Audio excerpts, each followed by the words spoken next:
Hi, everyone, and welcome to Bloomberg Intelligence's bi-monthly energy research call for the first week of April. This is where we discuss the latest developments in global energy and some of our recent research, which is related to it.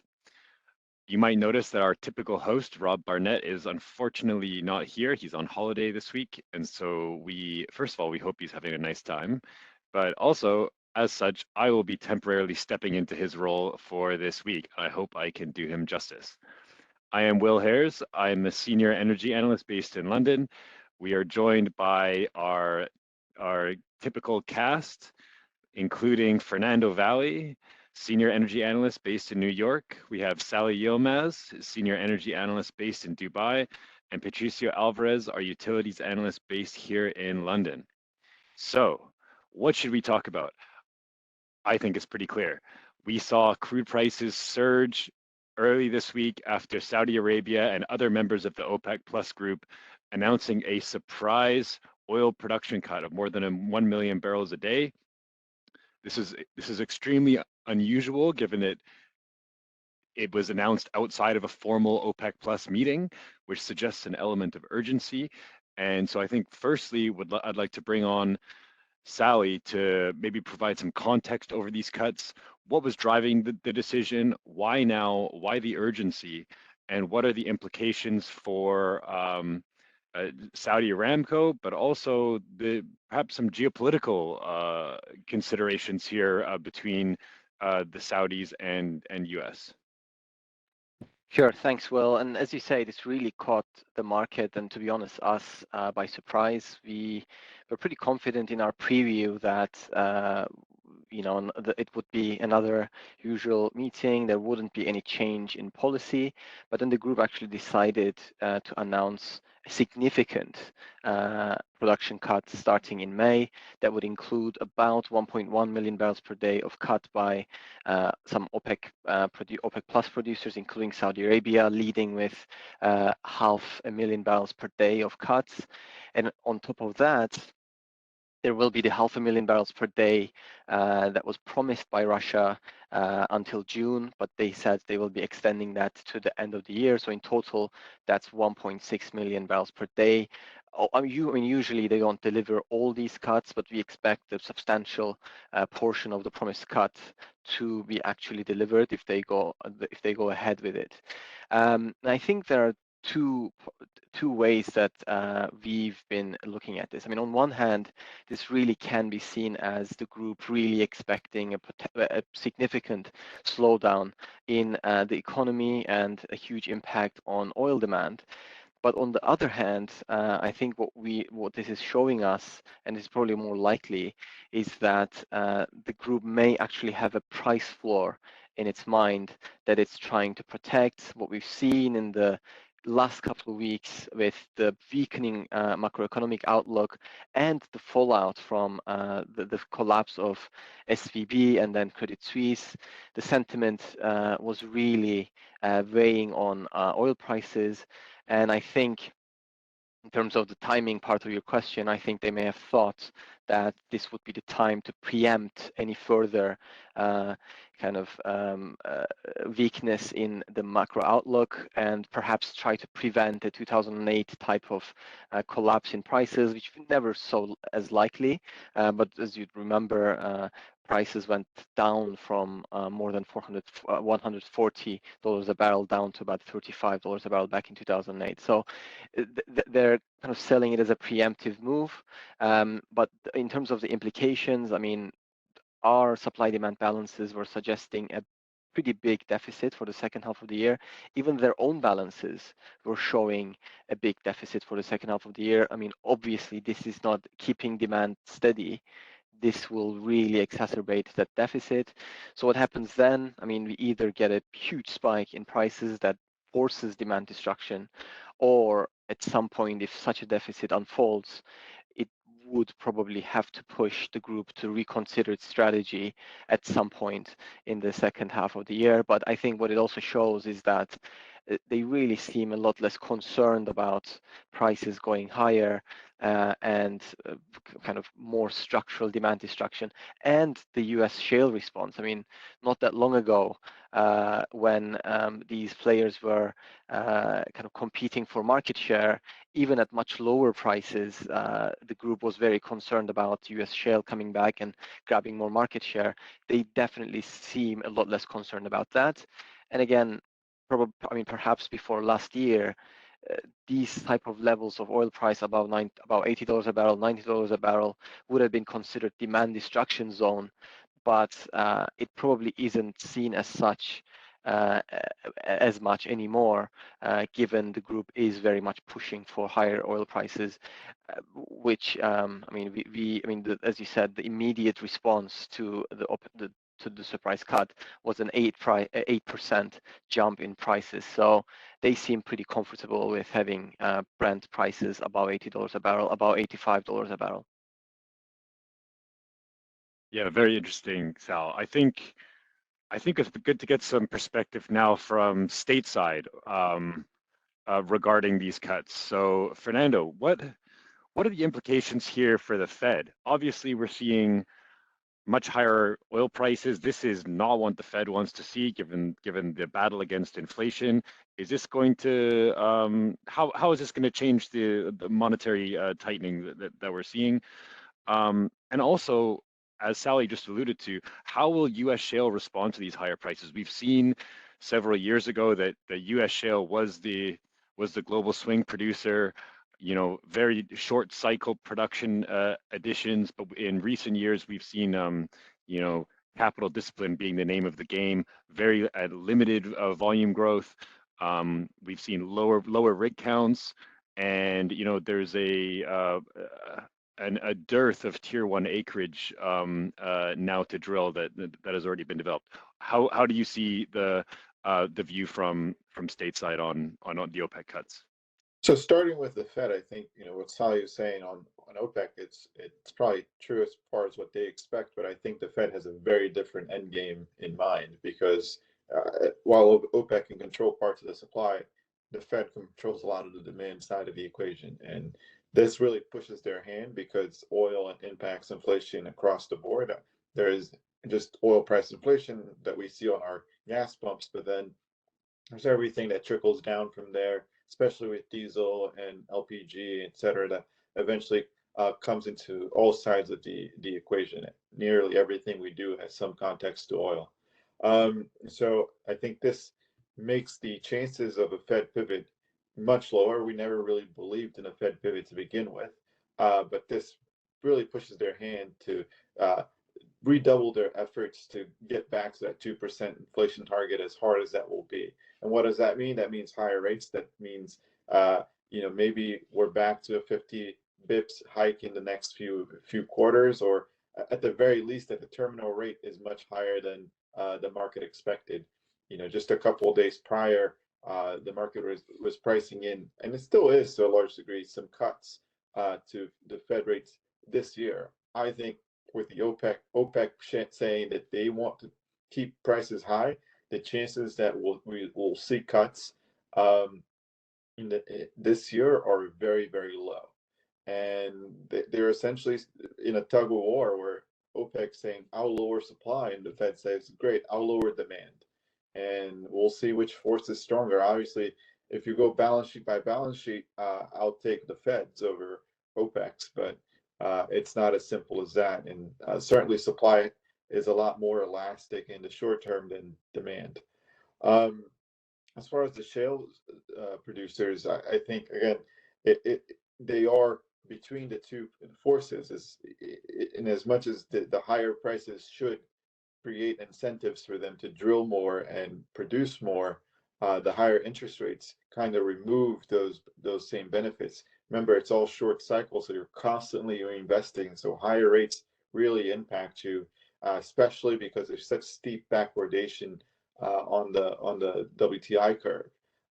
So it makes it really hard, especially for the smaller private guys, to drill these wells. The returns are just not there, considering you're paying spot prices on the costs, but then you're only going to produce 90 days after, 120 days after. you first spud the well.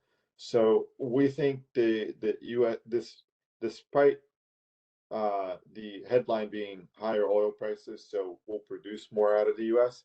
The reality is more inflationary pressure, a harder hurdle rate for U.S. producers to get to. So we may not see a reply, and we continue to think, because of the reasons you said, tier 3 acreage being mostly done, higher natural gas share out of production, that U.S. oil production is going to underwhelm in 2023. Yeah, and so I'm interested in your view, Fernando, on is this a shot across the bow or maybe a shot into the hull from the Saudis to the US? There was some speculation that OPEC's surprise cut was in response to the Biden administration's deferral of their repurchasing of the Strategic Petroleum Reserve after the 180 million barrel drawdown, particularly because oil prices were hovering within the Biden administration's own target repurchase range of $67 to $72 a barrel. What do you think? It's possible, but I would be very cautious about messing with the 800-pound gorilla of the Fed. As much as Saudi has a great balance sheet and they control energy, they still get most of their military supplies from the U.S. They still rely heavily on U.S. protection to move their cargoes, and obviously the balance sheet is significantly larger for the Fed than it is for the Kingdom Saudi Arabia. So if it was a shot, it wasn't a smart move. But they always say don't fight the Fed, but I guess no one told Mohammed bin Salman about that. But they really should. You shouldn't fight the Fed on this one. They can crush the man very quickly, as we've seen in 2008. I think, as far as the SPR, the sales were really in anticipation, so it would be very difficult. It is true that the Department of Energy doesn't have a great plan on how to refill the SPR, but their mandate is not to refill the SPR. They would need to, in order to engage in forward and future purchases, they would need congressional approval. It's a lot more complicated than just the wave of a pen. It's a little frustrating that they haven't moved to create the mechanism for when they would repurchase more clearly. I think they should, especially if the Fed does continue in this tightening environment and we see lower oil prices that create an opportunity to refill at lower prices. Very interesting. I think quickly go back to Sal here, because talking about oil prices, given the OPEC cuts, given Asian demand recovering, particularly through the second half, what is the outlook for the oil market through year end? What sort of deficit do we anticipate seeing through the second half? And will we see triple digit oil by December 31st? Well, I'll start with the last part of the question, which I can't really answer, but I think triple-digit oil price is very much on the horizon. I mean, this is what I think most of the analysts on the street have been talking about on the reports, and this is what a lot of people are talking about now, because our oil outlook, and I think many other analysts out there shared this view, was already pretty constructive, especially towards the end of the year. And this is for the reasons that I mentioned. Our own balances, probably most of these analyst balances, OPEC's own balances, and I think IEA's own balances were showing a much more undersupplied market in the third and fourth quarter. And what's happening now is the deficit that's expected is just getting larger. Our numbers suggest, it's quite ridiculous now how big of a deficit we're expecting. It's for the third quarter about 2 million barrels per day, and for the fourth quarter it's even larger at near 2.5 million barrels per day, which is why I was saying earlier that if this were really to unfold in the physical market, then we really could get a spike in prices which would force either the demand destruction or OPEC to reconsider things. But with all that considered, I mean, supply was already constrained. I mean, OPEC did already announce a cut of 2 million barrels per day back in October. This 1.6 million barrels per day is on top of that. And on the demand side, I mean, of course, there are the headwinds that Fernando rightly mentioned. But in Asia, especially in China, as the country reopens, what's being expected is significant amount of barrels, more barrels being demanded in that part of the world. And I mean, some are suggesting between 1 to 2 million barrels per day marginal increase in demand. I mean, do we get a slowdown that's that much or more to outweigh that? We don't think so. Our numbers don't suggest so. But obviously, there is huge uncertainties in the supply-demand balances. There are many moving parts that are now moving in millions barrels per day. I mean, I remember when we were running these balances a few years ago, we were looking at differences of 100,000 barrels per day. Now we're looking at things that are moving by much more than that. So, I mean, to wrap up, I think we already had a pretty constructive outlook. It's even more constructive now for the second half of the year, just given how OPEC seems very much determined to keep the market very tight, and probably to, I mean, they never say they have a price target, but I think it's becoming a lot more clear that they probably have a floor that they would like to protect, and it was higher than the prices that we saw in the last couple of weeks.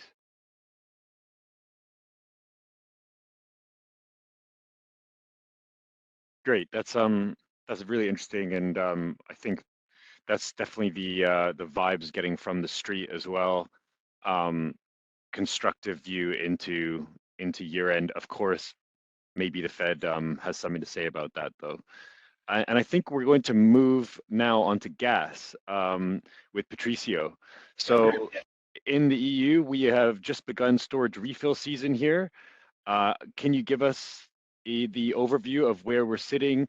Obviously, Europe has managed through the worst of the crisis, at least through last winter, in large part due to US LNG imports and a relatively mild winter, and also some demand destruction. But how are you seeing the refill season going?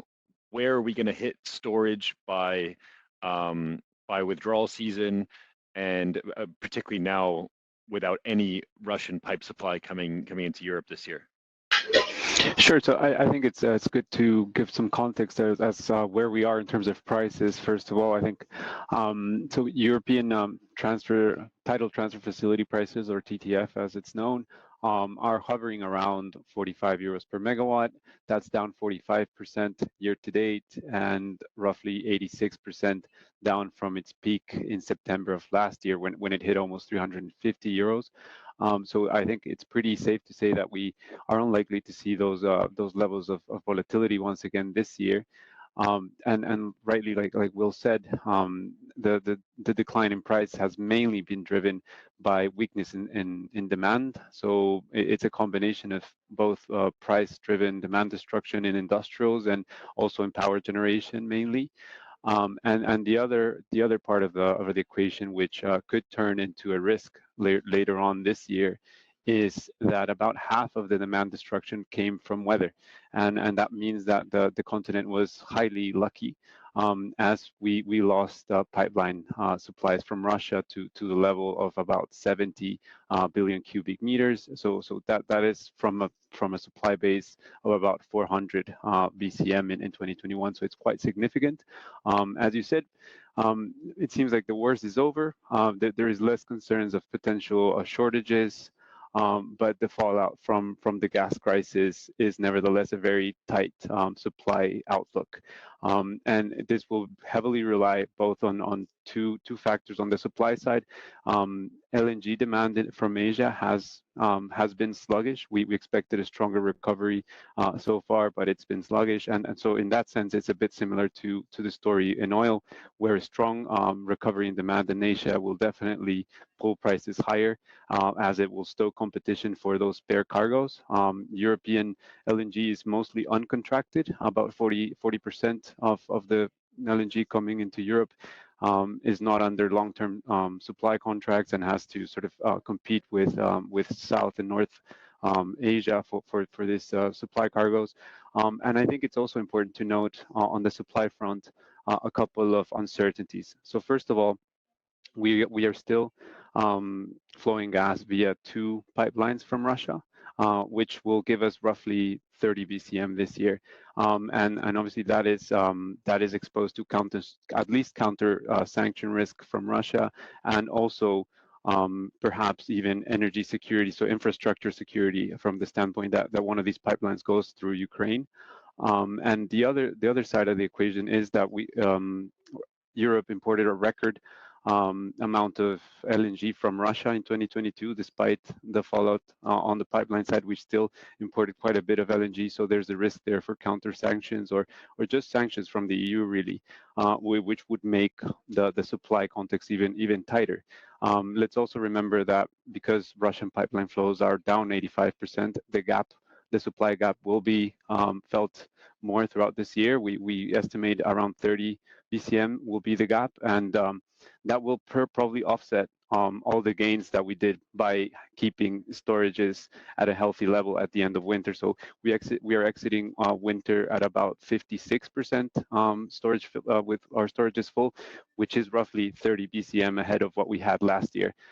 So as you say, as you see, this is a very tight supply outlook, where perhaps a potential recovery in LNG demand from Asia on the second half, as other countries race to also fill their storages, that will perhaps stoke price volatility, albeit not to the levels that we saw back in 2022. So it certainly seems like Putin's firing of his gas weapon has misfired, at least for the time being. And then also, Pat, I wanted to ask about the UK's new investment plan called Powering Up Britain. Can you give us the high-level overview? What are the main pillars here? Is it meaningful? Does it move the needle? And which companies do you think are going to be best positioned to benefit from this new investment? Sure. So by and large, the powering up Britain plan is it's sort of has very much of the overtones that the plan, that the net zero UK plan has, but it just, I think one surprise or where more detail was given was on the carbon capture side of things, where the UK is actually allocating a couple of £100 million to stoke investment there. It does have a read across for select operators in gas storages businesses. So perhaps your Centrica, your Drax, these are the type of companies that would be exposed to these type of developments. I think the other part that was important was a similar sort of accelerator for hydrogen. I think these are the two elements that are a bit of a divergence from the previous plan. But overall, I think if we were to summarize it, I think the potential for offshore wind development in the UK is affirmed by this plan, with a plan to install 50 gigawatts of offshore wind by 2030 reiterated. And looking at the run rate that we had in the UK in 2022, we installed around 3.5 gigawatts. So we're not too far from a run rate of 4.5 gigawatts, which is what we would need to hit that mark, that 2030 mark of 50 gigawatts. So I think it adds credibility to the plan, and that would have positive read across for the development pipelines of both manufacturers and also utilities, as the likes of Ørsted, RWE, and SSE. And in terms of onshore wind, I think we face the same hurdles. Permitting seems to be something that has not been addressed fully, or there was not much much detail given on this front. And if you compare to the pace of installations there, we only did 300 megawatts onshore last year. So as you can see, there's still a lot of permitting hurdles there. And the ambitions to install solar were reiterated to more than quintuple the UK's solar capacity by 2030 as well. But again, I think the case for solar in the UK is perhaps weaker than the offshore wind hub, although offshore wind does have other type of risks. The lead times are longer, and the risk is higher because it's so capital intensive and it requires so many sort of procurement on the procurement side, which is why the sector has been hit by supply chain issues. So we do expect to see positive read across, but perhaps not until 2025. Yeah, I think interestingly there's a nuclear component of this framework as well, where they're targeting that a quarter of the UK's power could be from nuclear by 2050. So it's quite a holistic energy plan, both on the energy transition side and on nuclear. I think given that we are getting pretty close to our to the bottom of the hour, I'm going to hand it over to Sal to do a little highlight of some upcoming events and a little promotion. Sal? Thank you, Will. Yes, just a very quick promotion. I will actually be in New York next week, which I'm very excited about. And Fernando and I will be running a roundtable about, very similar things to what we talked about today, about OPEC, about the outlook for what they might do in the second half, and just a general outlook for the oil market in the rest of this year. It will be on Wednesday for all our clients who are based in New York or nearby. It will be on Wednesday, 4 p.m. New York time, of course. It will be in our Bloomberg offices, Bloomberg headquarters, 731 Lexington Avenue. So for all those interested, feel free to get in touch. And I would be more than happy to share with you the details of the event. So thank you very much. All right, I think that concludes our meeting for today. Just want to say thank you to all our attendees. As a reminder, we hold these on the first and third Wednesdays of every month, where we discuss the latest developments in energy and some of our research. And as a reminder, you can reach out to any one of us over the terminal if you have any specific questions about some of the topics that we've gone over today. Thank you very much for your attention.